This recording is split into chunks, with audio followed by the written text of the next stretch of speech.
What's going on, guys? Welcome back to Behind the Scenes at BG. So I have my favorite guest here, KJ Jones. Hey, feels good to be back. Yeah, man, appreciate you coming back. And he's a monster of a realtor, one of the greatest realtors I work with, and he's definitely for the client. But KJ, what's going on, brother? Man, first off, you're too kind, man. Yeah. That's some really kind words, but thank you.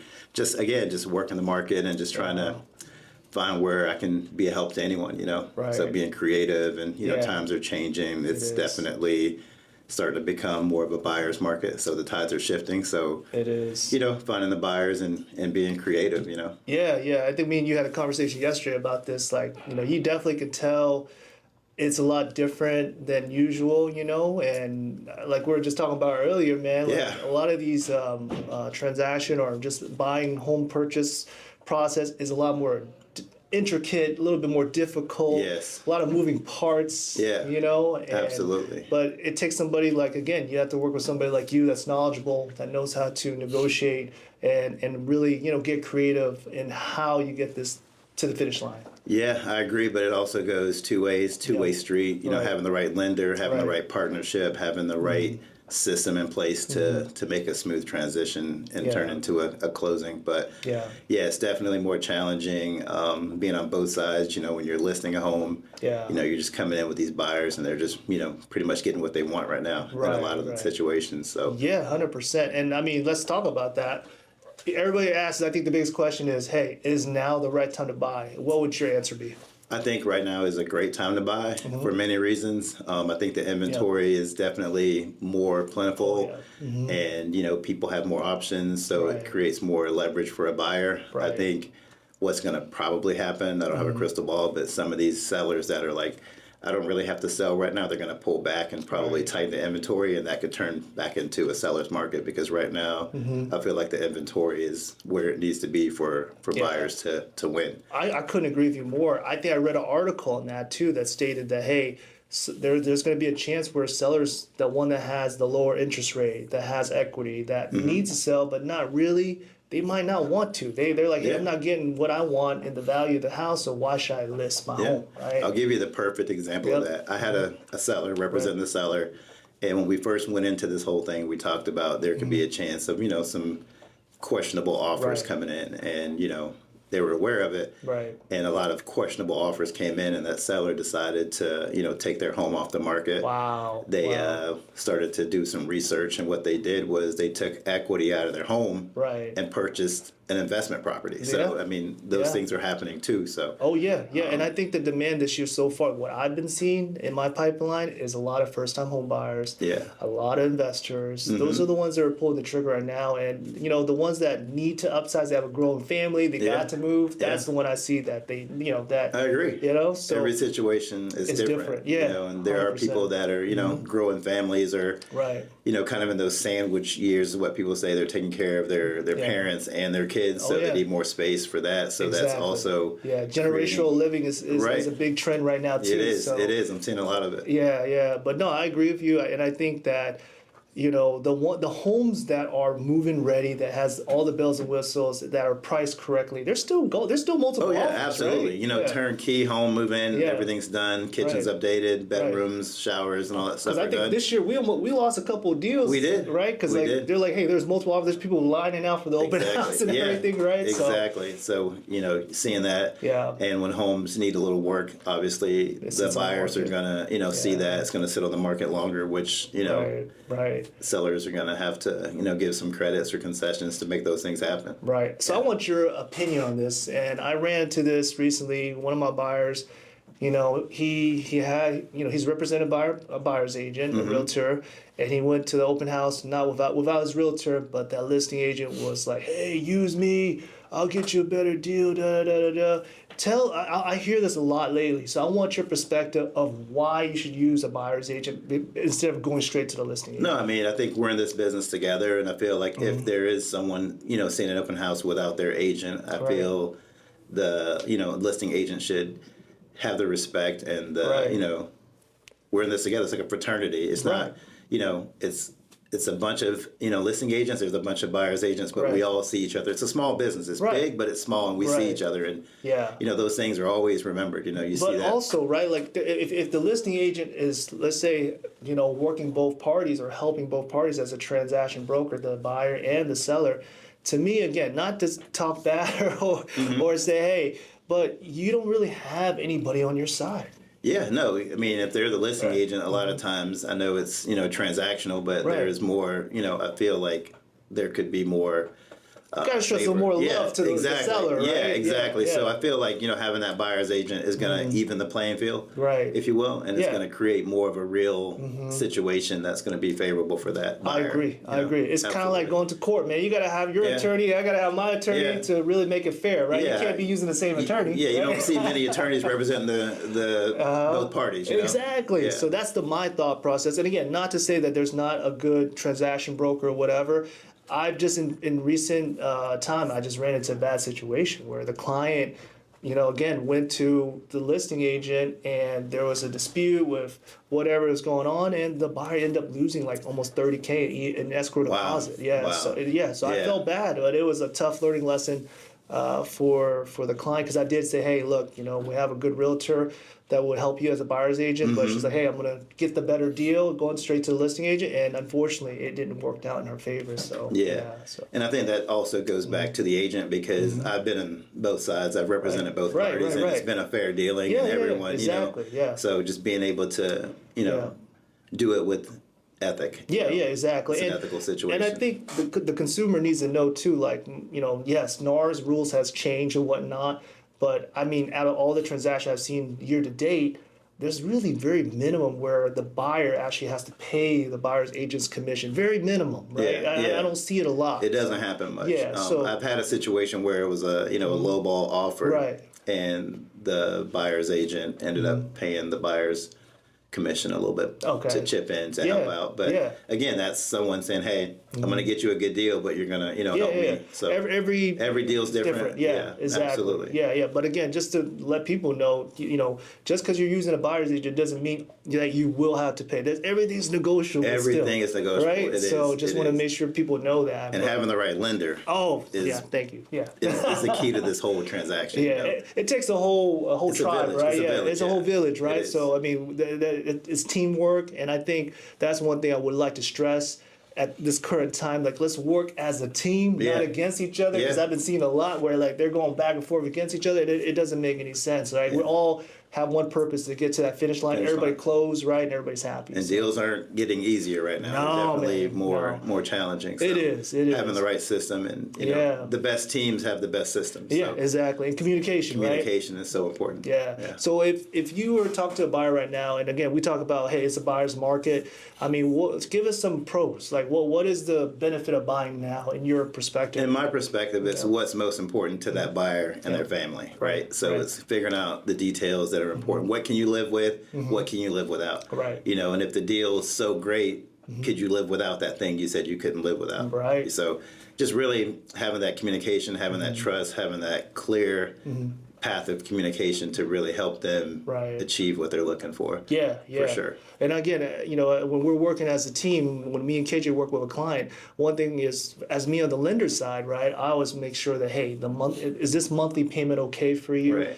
What is your needs right now? Do you need the sellers to pay for your closing costs, so that way you come out of pocket less and you have some more money in the bank? Or hey, I want to get the best monthly payment possible. Let's drop the purchase price down. Have KJ drop the purchase price down and lower that as much as possible, right? So, and just being creative. 100%. Creativity is the new currency right now. Exactly. That's it, man. So again, you have to think outside the box. And I had to tell you a funny story. Yesterday I was working with this client, and he's very savvy. He's a commercial broker by trade, like commercial properties and stuff like that. So he had the down payment, and he's like, you know what, Tyler, I'm going to try to get this purchase price as low as possible. That way my property tax next year won't be too high because it's based on the purchase price value or whatever, right? Assessed value. And I'll pay the seller's closing costs too. I was like, oh my gosh, I never even thought about that, right? Wow. But again, his perspective, he has the money for the down payment, closing costs. He just wants to make sure in the long run, in the next few years, that he's going to get reassessed at the lower value of the property instead of, hey, I'll take a little higher, you pay my closing costs. So again, just every buyer, every client's going to be creative, and it's going to be catering to everybody's needs, right? So, but again, there's buyers that call me and say, hey, Tyler, I only want to come out with $1,000, $2,000, or whatever ridiculous amount, right? Like low as possible out of pocket, and that's when we're going to reach out. Have somebody like you reach out to the listing agent. And say, this is what we need to make this happen, right? Yeah, for sure. But what would you say as a first-time buyer? What's the most important thing for a first-time buyer right now? Man, I think it's the payment. The payment. That's the biggest concern that people have, and it's the monthly payment because they're comparing to what they're paying in rent right now, and then what they're going to be paying in mortgage, right? And I think that I was just listening to a Housing Wire. They said that the rent market is still pretty strong, So again, I think that's what the narrative is that if these buyers are on the fence, they can qualify for buying a home or whatever. Let's look at the monthly payment you pay now, and then you're paying now. But my parents always taught me, like, you go to rent, you throw that money in the trash. Yeah, it ain't going nowhere. That's true. Right? Yeah. So that's another thing when people say, "Oh man, but my mortgage is going to be higher," but you're paying towards your principal balance down, and hopefully you're building appreciation in the next few years, right? So yeah. I have one client, first time buyer, and one of their biggest things is coming up with the down payment. Gotcha. Are there any programs right now that could maybe help them with the down payment that also helps help them? Yeah, that's a great question. I would tell you there's a lot. And I've been doing this for almost 10 years now,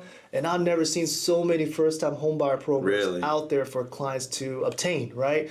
But if it's a down payment situation, again, it's a buyer's market. Yeah. Somebody like KJ here can negotiate and have the sellers pay for your closing costs, right?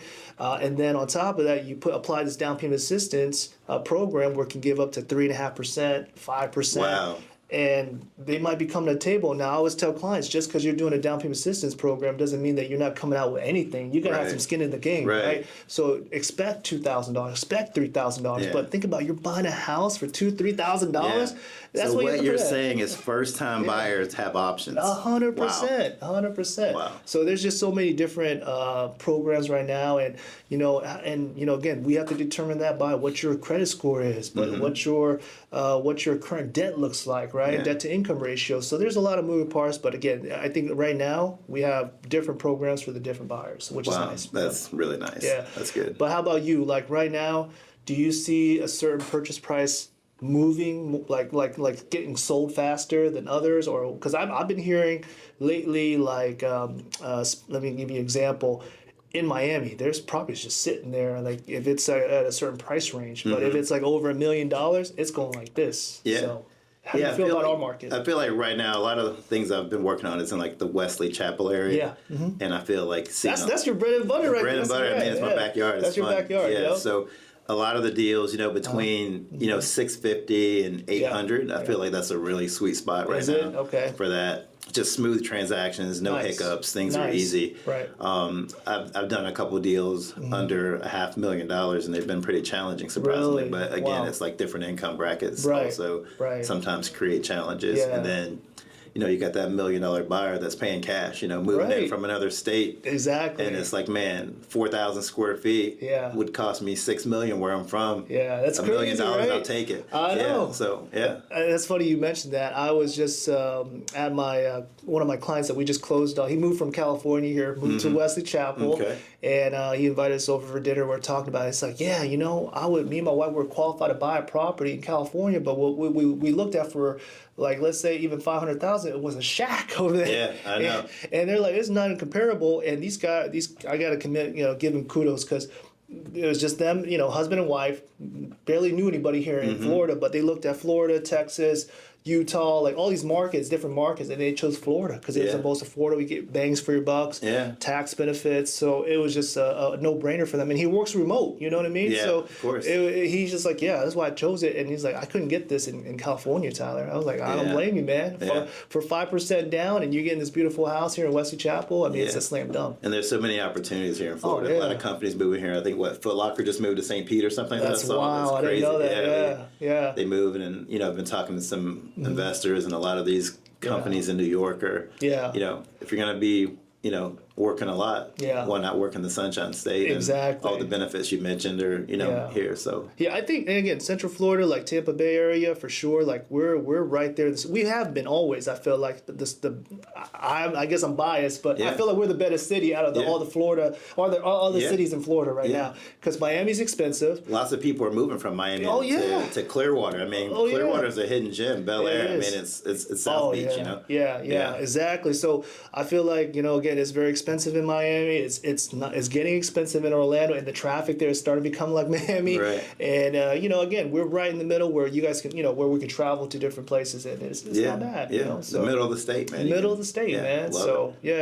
no, I feel the market's strong. I think that if I was in the market to buy, I would be buying right now as well, because I think there's good deals out there. Just got to be patient, and hopefully you can get it like lower the purchase price, get the closing costs paid for, whatever that may be that you need, right? Yeah, and I always tell people to date the rate, marry the house. Yeah. Because at the end of the day, when the rates go down, you're going to open the pool to a lot of investors are going to come back because money's cheap. Yeah. And then it's going to create a very competitive market for an actual buyer that wants to buy. Right. And, doing deals in 2021 versus doing deals now. I talked to those people that bought, and they're like, man, I'm so glad I bought then, even though it was challenging because now the prices are so expensive. It is, yeah. Most people that own homes, their wish is, man, I wish I would have bought 10 years earlier. Exactly, The time is now, 100%. Yeah, 100%. Yeah, and I don't know if you know some of these listings, man, but people that bought in 2021 that are selling now, man, they're coming in with equity, bro. Oh, yeah, lots of equity. Yeah. I mean, our family was one of those people that bought in 21. And, nice. It's a lot of opportunity. Got the good rate. Got the equity already, right? Appreciation's there, so. People are buying in my neighborhood, and I feel bad. Like, man, but I also what I got it for? Yeah, exactly. But, again, that wish to, buy sooner and, you buy now, you'll be that person saying, man, I can't believe they're paying that price, right, a couple of years from now. So I think you're right on the money because, it's leveling off, right? And you're buying it, you're still, again, you're buying it a little bit more. Yeah. But is there, the way I think is there going to be appreciation in the next couple of years? And I think, it's going to be appreciated. And let's say it dips for a year or two. You ride the wave and you're still there, Exactly. Because what happens is what we're looking for is convenience, like location-wise, like at Wesley Chapel, you got all those malls there and everything is right there. Yeah. So as there's no more land to build, they're moving out further and further, right? So so if you're buying Wesley Chapel right now and you're saying, oh man, this price is a little high, I would say it's still, if you can get a good deal, why not get it? Because you're still right there, and guess what? It's going to keep on going. Yeah, it's relative, I mean, you say it's high now, but in 3 years, you're going to be like, man, it's really high. Yeah, exactly. Inflation's real. Everything's going up. It's real. Everything's going up, The only thing that comes down are hot air balloons. That's it. Exactly, bro. Exactly. So again, the market is still pretty good. There'll be waves like anything else. But when I think about stocks, when I think about crypto, all that stuff, they all have waves too, just like the housing market, right? So again, we're just riding the waves, and there's going to be a good time to enter, and there's going to be a good time to exit or sell when you need to sell. So and everyone's situation is different. Right. I always say do the research. Yep. Make sure you feel comfortable getting into what you're getting into, and having the right agent, having the right finance team that's going to help you. Right. It's keys to success. Exactly. 100%. Well, I appreciate you, KJ. Anything else you want to share? Anything about what's going on? No, just feels good to be here to hang out with you, spend time with my brother. It's awesome, but just continuing to be a family guy and enjoying our family. Well, also KJ's son is a rock star, man. That guy's gonna be a future NBA player or whatnot. He has the tools, but it's up to him, But I mean, he has all the tools to be great, so I'm excited to see where it takes him. And also, he's a great dad. We were just talking about, we feel he spends his weekend just driving everywhere for his kids, man. Weekdays, weekends, he's all over it, man. Hey, the Uber bus is moving. Never stops. Never stops. That's never right. stops. Well, I appreciate you, KJ. I appreciate you. Thanks so much. All right, man.